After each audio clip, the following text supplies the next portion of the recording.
Crime world প্রতিদিন দুপুর 12টায় শুধুমাত্র আর+ গোল্ডে। হয়তোবা কেউ অফিস যাবে বলে বেরিয়েছিল রিশা বাড়ি থেকে, হয়তোবা কেউ অন্য কোথাও যাচ্ছিল, ঠিক সেই সময় বা কেউ তো ব্যবসায়িক কাজে যাচ্ছিল, কেউ হয়তো অসুস্থ কাউকে দেখতে যাচ্ছিল, কিংবা হয়তো চিকিৎসা করাতেই যাচ্ছিল। ঠিক সেই সময় তারা ট্রেনের জন্য অপেক্ষা করছিল, আর হঠাৎই এরকম জলের ট্যাঙ্ক যে হুড়মুড়িয়ে ভেঙে পড়বে তারা মনে হয় এটা স্বপ্নেও ভাবেননি, এবং যার ফলে এরকম একটা বড় সড় দুর্ঘটনা। তবে প্রবীরদা, এর আগেও কিন্তু একটা বড় দুর্ঘটনা ঘটেছে বর্ধমান স্টেশনে 2020 সালে রাত্রেবেলা। তখনই কিন্তু হঠাৎ বর্ধমান স্টেশনে ঢোকার মুখে যে মূল ফটক, সেখানে একটি ঝুলন বারান্দা হুড়মুড়িয়ে ভেঙে পড়ে। যদিও রাতের দিকে হওয়ায় সেই ঘটনায় কিন্তু খুব বেশি জন যাত্রী আহত হননি, মাত্র 2 জন আহত হয়েছিলেন। আর সেই ঘটনার পর আবারও কিন্তু একটা বড় দুর্ঘটনা, আর এই দুর্ঘটনার জেরে যেমনটা জানা যাচ্ছে 3 জন যাত্রীর এখনো পর্যন্ত মৃত্যুর খবর পাওয়া গিয়েছে, আর 27 জন আহত। স্বাভাবিকভাবেই অত্যন্ত দুঃখজনক ঘটনা। একটু আগে তুমি যেমনটা বলছিলে যে কেউ তো ভাবেনি যে আজ তাদের সঙ্গে এই রকম একটা ঘটনা ঘটে যাবে। একদমই তাই। এবং আরও একটা বিষয় যেটা, যে সেটি কিন্তু যে এই যে ট্যাঙ্ক ভেঙে পড়েছে, এর আগে বিভিন্ন দুর্ঘটনা আছে, তবে এই ট্যাঙ্কটা ভেঙেনি।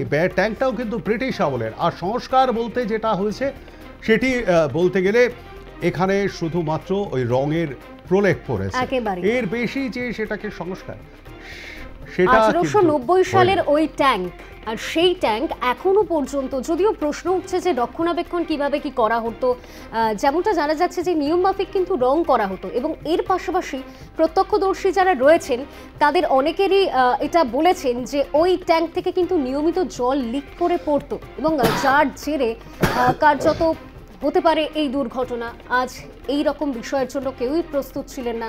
অত্যন্ত ভয়াবহ দুর্ঘটনা, এবং এই দুর্ঘটনার জেরে কিন্তু বর্ধমান স্টেশনে বেশ কিছুক্ষণ ট্রেন পরিষেবা ব্যাহত হয়। একাধিক স্টেশনে লোকালের পাশাপাশি দাঁড়িয়ে যায় দূরপাল্লার ট্রেন। বেশ কয়েক ঘন্টা পর ধীরে ধীরে স্বাভাবিক হয় পরিষেবা।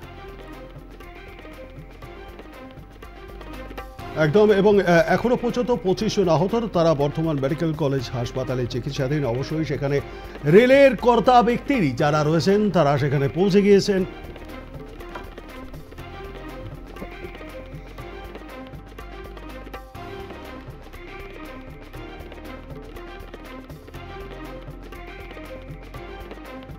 দুই এবং 3 নম্বর প্ল্যাটফর্মের মাঝখানে এই জলের ট্যাঙ্কটি ছিল, আর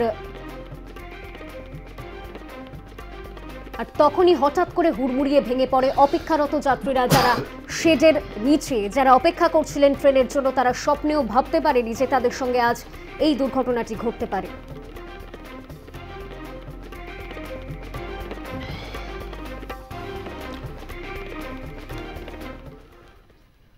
আর 5টা দিনের মতোই কিন্তু বর্ধমান স্টেশনে একেবারে শেড যেখানে থাকে সেই শেডের নিচে ওয়েট করছিলেন তারা। হ্যাঁ, এই মুহূর্তে দাঁড়িয়ে গরম নয়, শীতকাল, হয়তো সেই ঠান্ডা হাওয়ার হাত থেকে বাঁচবার জন্যই সেখানে অপেক্ষা করছিলেন। আর তারপর দেখুন একটি ছবি আমাদের হাতে এসে পৌঁছেছে, কিভাবে হুড়মুড়িয়ে ভেঙে পড়ল সেই জলের ট্যাঙ্কে।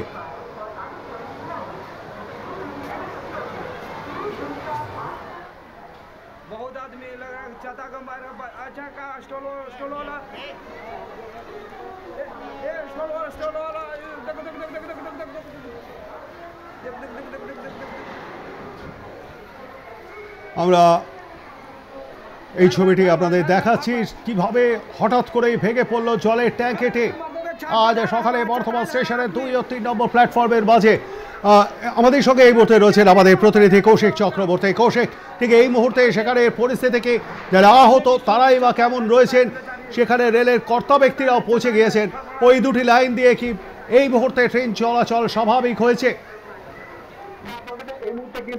যেখানে এই ঘটনাটি ঘটেছে সেখানে কিন্তু রেল পরিষেবা এখনো স্বাভাবিক হয়নি। অন্য লাইন দিয়ে কিন্তু রেল চলাচলের ব্যবস্থা করা হয়েছে। সেখানে কিন্তু ট্রেন চলাচল করতে 8 নম্বর এবং 4 এবং 5 নম্বর প্ল্যাটফর্মে কিন্তু রেল চলাচল স্বাভাবিক হয়েছে। রেল কর্তৃপক্ষ এই মুহূর্তে কিন্তু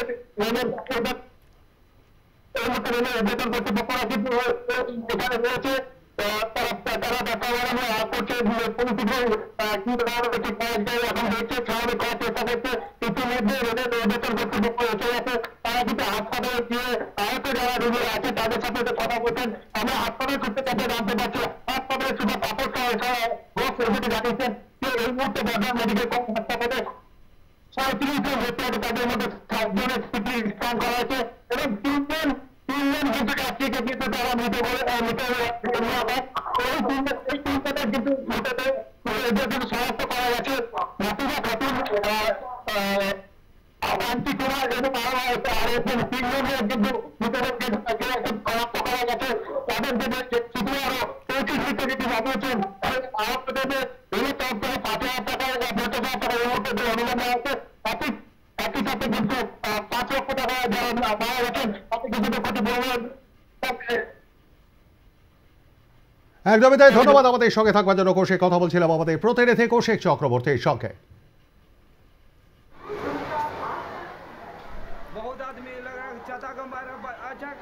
5 লক্ষ টাকা করে ক্ষতিপূরণের কথা ঘোষণা করা হয়েছে। মৃতের পরিজনদেরকে এই ক্ষতিপূরণ দেওয়া হবে। আপনারা দেখছেন আজ সকালের সেই ছবি বর্ধমান রেলওয়ে স্টেশন।